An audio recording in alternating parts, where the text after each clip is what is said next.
El Arzobispado de Madrid ha autorizado la construcción de una capilla en el sitio donde supuestamente se apareció la Virgen a Amparo Cuevas, en las proximidades de la localidad madrileña de San Lorenzo del Escorial. La noticia la difundió el portavoz de las reparadoras de la Virgen de los Dolores, Pedro Besari, quien afirmó que el cardenal arzobispo de Madrid, Antonio María Rouco Varela, había autorizado la construcción de una basílica en el sitio de Prado Nuevo. Y todo esto 2 meses antes de que se produjera la muerte de la principal protagonista de esta historia, Luz Amparo Cuevas.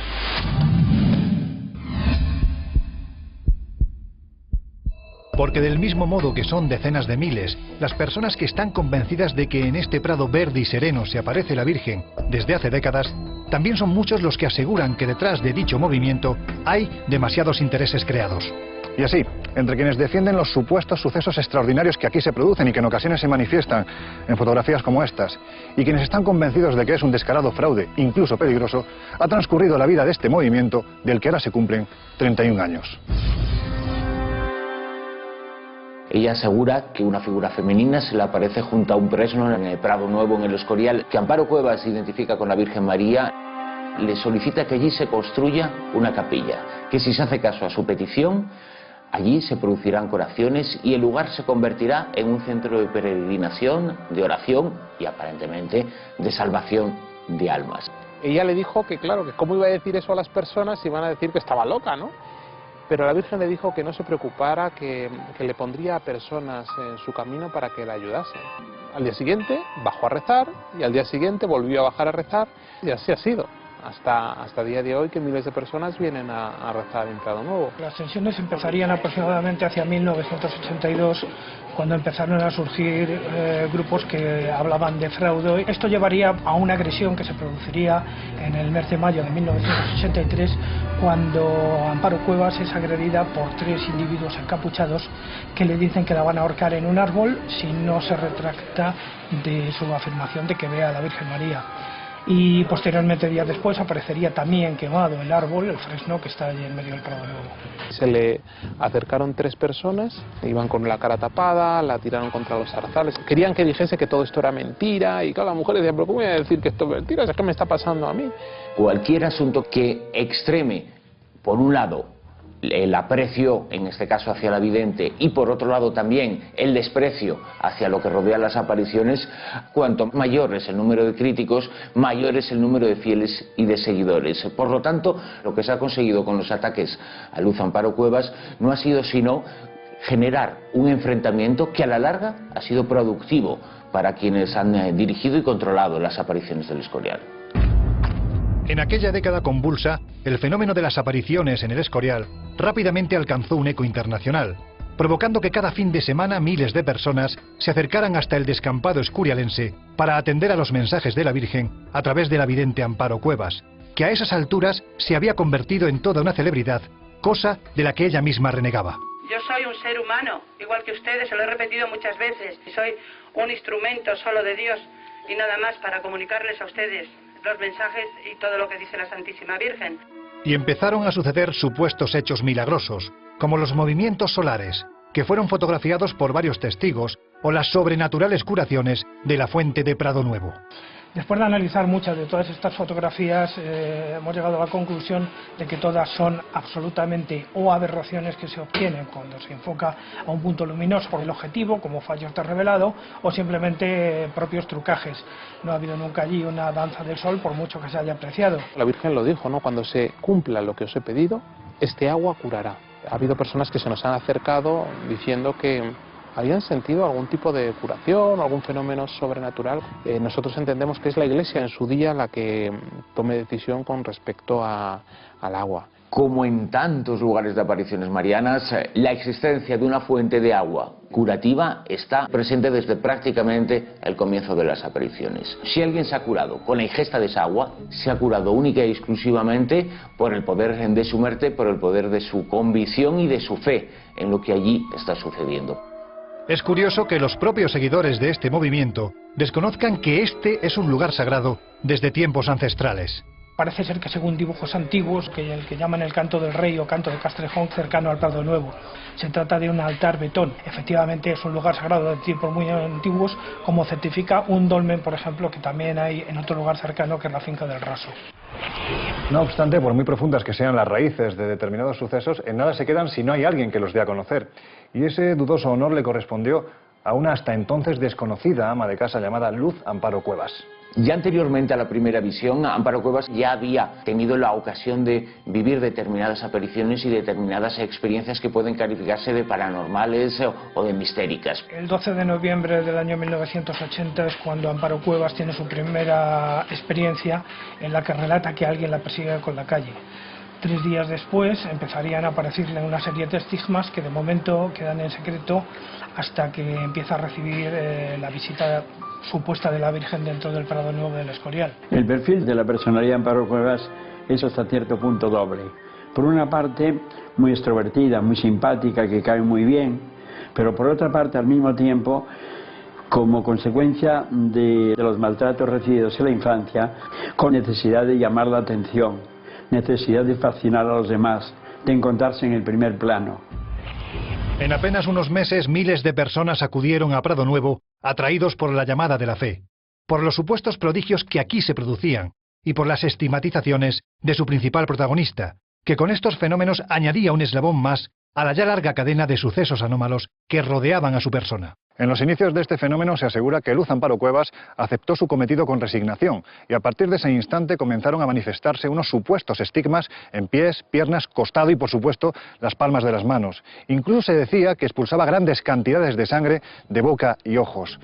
El sufrimiento estaba servido, el milagro también y por supuesto la polémica. Ella lo contaba muchas veces, la primera vez que le pasó, como del crucifijo, le salieron unos rayos hacia ella que le taladraron las manos, la frente, el costado, los pies, y dice que eran unos dolores tan horrorosos que dijo: Señor, con tu ayuda lo soportaré. Todas las personas podíamos verlo, ¿no? Como sin mediar ninguna palabra, de repente le empezaban a brotar en la cabeza, pues como la corona de espinas, en las manos, en los pies, y ella tenía hasta miedo de salir porque le pasaba delante de todo el mundo.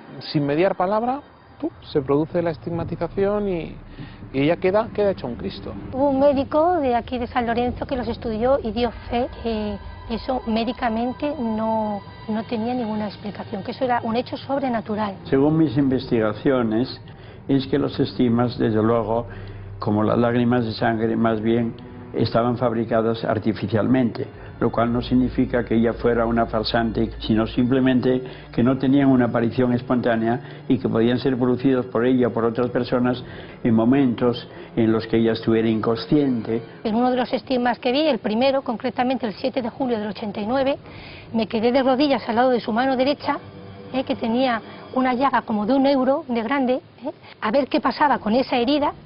Nadie tocó la mano, la piel se quedó como si no hubiera pasado nada y nadie se interpuso entre mi cara y la mano de Amparo.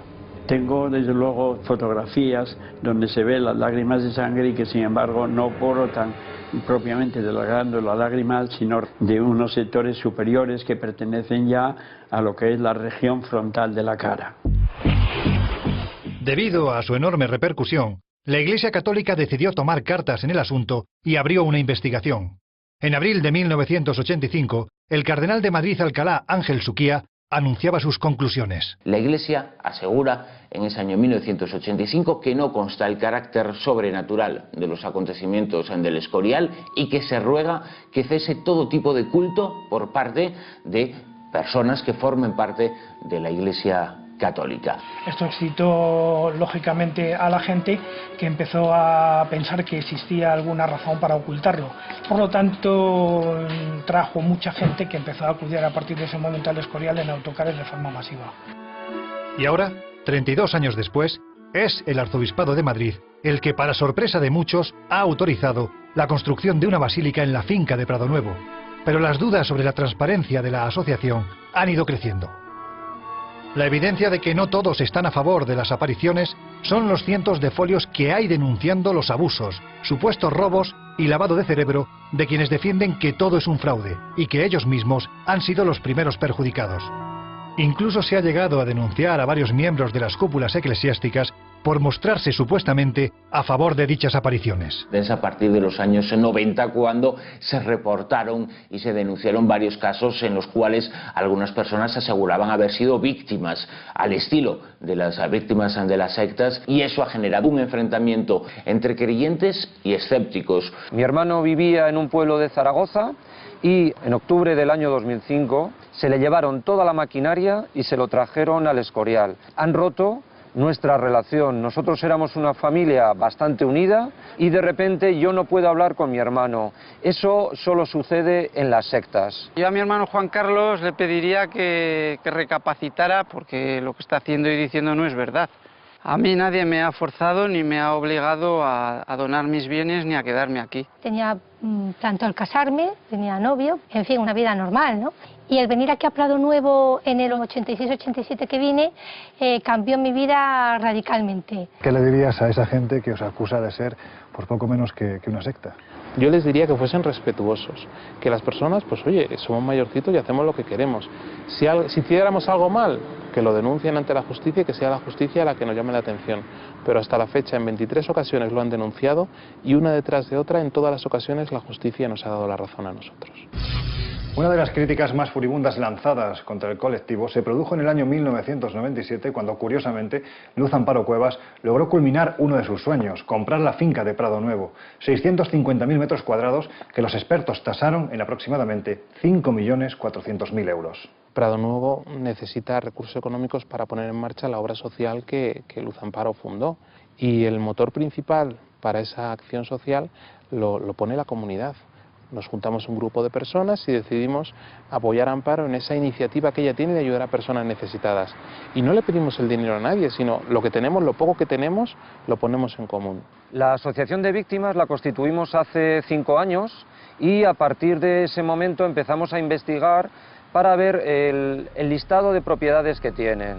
Ese patrimonio está valorado en 300 millones de euros. El poder de la asociación de las apariciones de Prado Nuevo en el Escorial tiene que ver con el poder económico de esa asociación. La Iglesia Católica, las apariciones en principio no las consideraba sobrenaturales y después se acercó, las apoyó y las defiende de forma muy rotunda. ¿Qué ha cambiado desde el principio? Únicamente el dinero. ¿Cómo han conseguido este ingente patrimonio?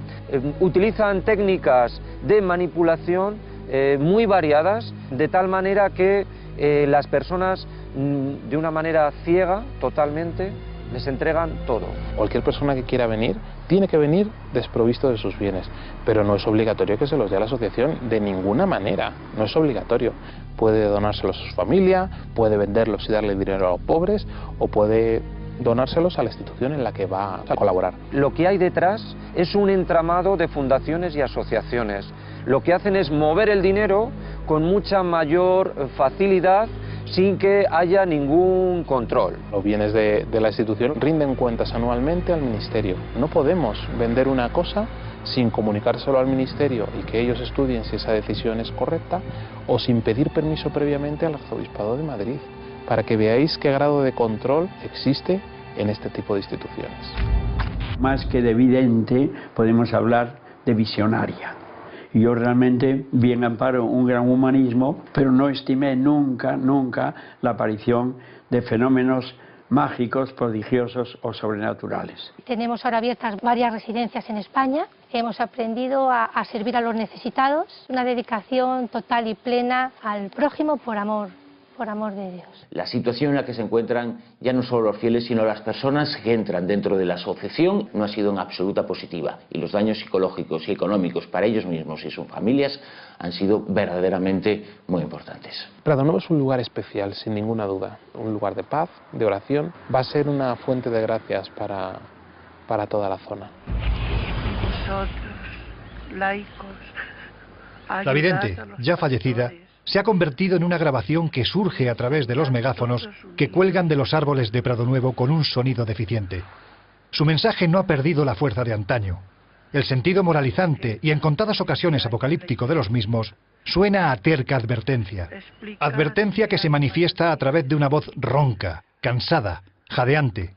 La de una mujer que posiblemente no quiso ser protagonista de esta historia y que acabó viéndose arrastrada por unas circunstancias, a todas luces, más humanas que divinas. Sea como fuere, provoca cierta inquietud pensar que a estas alturas del siglo XXI, movimientos como el de Prado Nuevo, independientemente de las cosas buenas que atesore, y que seguro que las tiene, sigan manteniendo una visión absolutamente caduca de la realidad, y a decir de algunos expertos, incluso peligrosa. Nosotros les hemos ofrecido los datos, ahora ustedes libremente, como debería de ser, opinen lo que consideren oportuno.